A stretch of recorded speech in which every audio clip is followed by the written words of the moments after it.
Well, welcome everyone to Steve Savant's Money, the name of the game. I'm your host, Steve Savant, syndicated financial columnist and money color commentator. On today's show, the tax advantages, part 2 of our series on captive insurance companies, the business alternative with author, speaker, and nationally recognized captive insurance company expert, Wes Sierk. Welcome to segment 2, Wes. If you missed our first segment, I highly recommend that you watch this in chronology because we're going to be building and getting education on the foundational levels, and you need to know the first step before we go to the second step.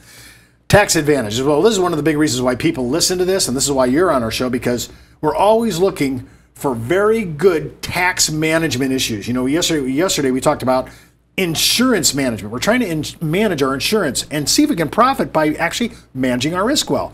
But taxes is a big deal. And for businesses right now, we are at least right now, at the time that we record, we're in the largest tax bracket for business in the world. Nobody pays more corporate tax than we do. So anytime you bring in big ticket items. Now, we created our own insurance company. That's what we're doing with a captive.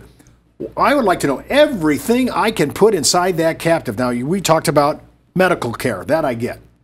Could I do long-term care for my employees? You could. Disability insurance. You could. All my insurances on my fleet of cars that I lease. Yep. My building. You know, I own a building. Yeah. So commercial property. Is there any insurance that I can't get in this?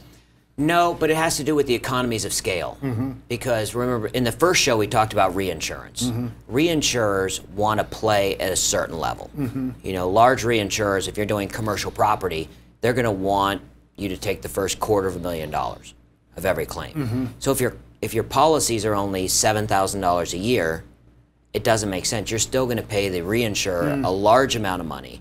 So there has to be a significant amount of premium that gets paid. For example, one of our contractors clients, their general liability was, call it $3.5 million a year. Their medical insurance was $1.7 million a year. So large numbers. Their auto, however, even though they had fleets of trucks on the road, construction, trailers, it was only $100,000.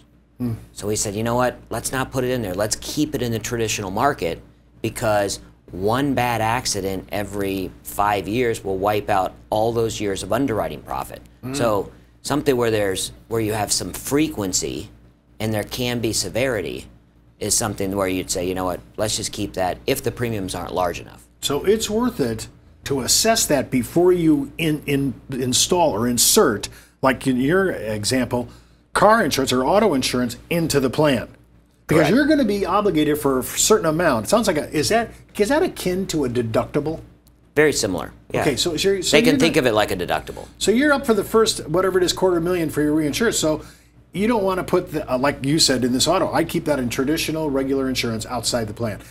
Is there anything else like that I would not consider for the plan? Is there a topic like that? Well, we sit there and say that they shouldn't do their auto for that client because their premium was only $100,000. But you have trucking companies whose premium for that risk is millions of dollars.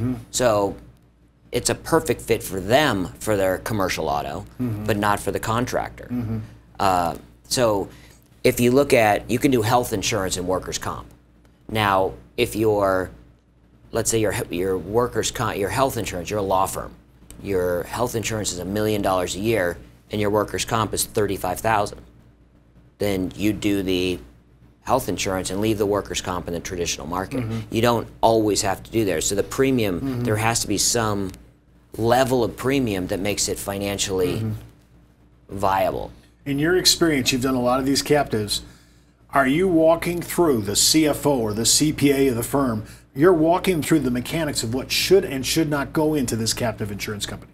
Correct. As part of a preliminary analysis, what we do is we take all the insurances they have, all their claims history, and then we can sit there and go through and say this should go in, this should stay out, this is how much you should anticipate reinsurance should cost. Now there are some coverages that business owners are self-insured for that they're not, let's say, warranties on their product. They're not going out and buying commercial warranties. So that's a product that they don't need reinsurance and they can just write that insurance themselves. Product defect, many situations they're not buying product defect.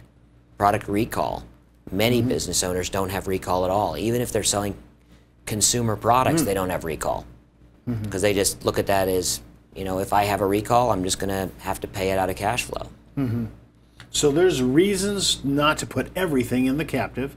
And so once I make that, it's really a financial call, whether it makes sense or not. Okay, but all of the things that I'm doing in that captive is a tax deduction. Now, was it a tax deduction before I set up the captive?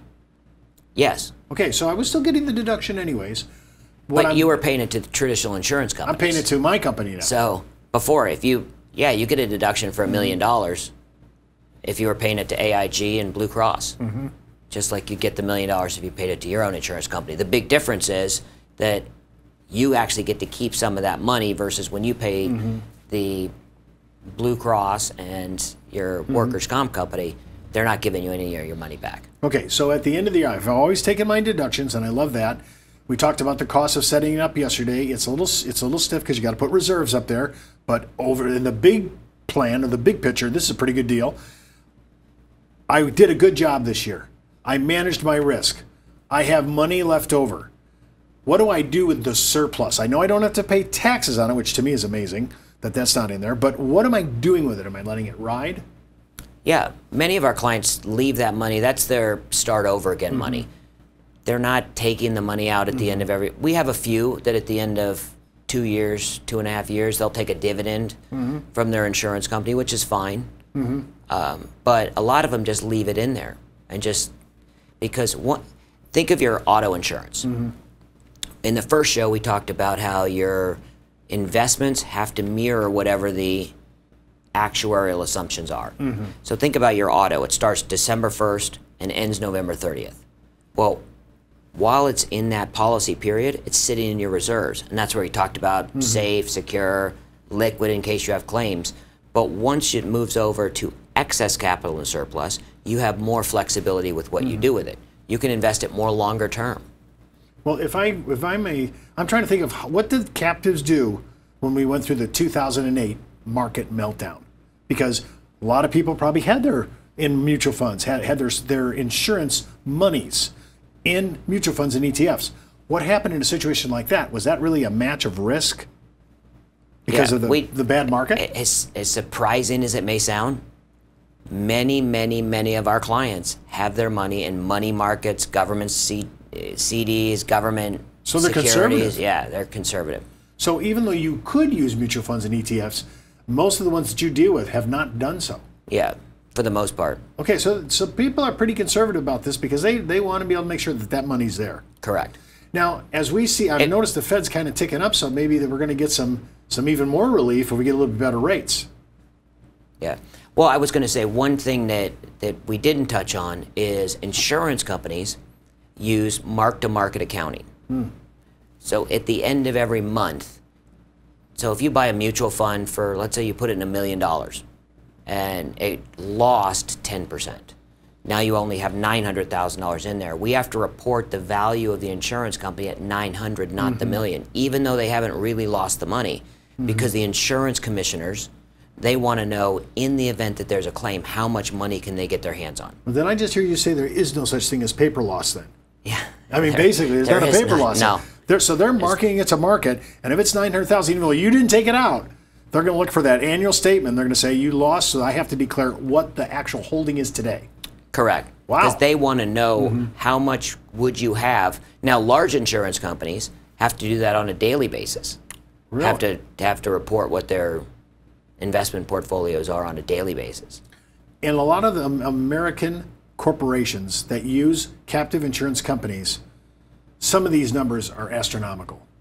I mean, millions and millions of dollars. Hundreds of millions. Hundreds of millions of dollars. So this is really worth people looking into. What about the person who is pretty good? I got a $10 million operation. I'm tired of paying a 1.2, 1.5 million insurance. Should I look at that? I would say definitely. All right, so there's going to be a threshold. We're going to talk about this in a couple later episodes. What's our beginning threshold? Don't even look at it if you're at this size with this kind of insurance payment. So those are kind of the things that we're going to look at. But in my view, the tax advantages and the ability to go ahead and manage your risk to leave profitability, to have some profit at the end, is really something that most businesses are looking for. And I think most people that are watching the show go, I've been paying this premium anyways. I'm wondering if there's a way to shift the risk more to myself, and I'll help manage that. That would help me be more profitable. Well, listen, don't forget to watch our next segment, The IRS Perspective, Part 3 of our series on captive insurance companies, the business alternative. And keep in mind, before moving forward with any of the ideas on our show, always check with your tax consultant, legal counsel, or financial advisor. You've been watching Steve Savant's Money, the name of the game.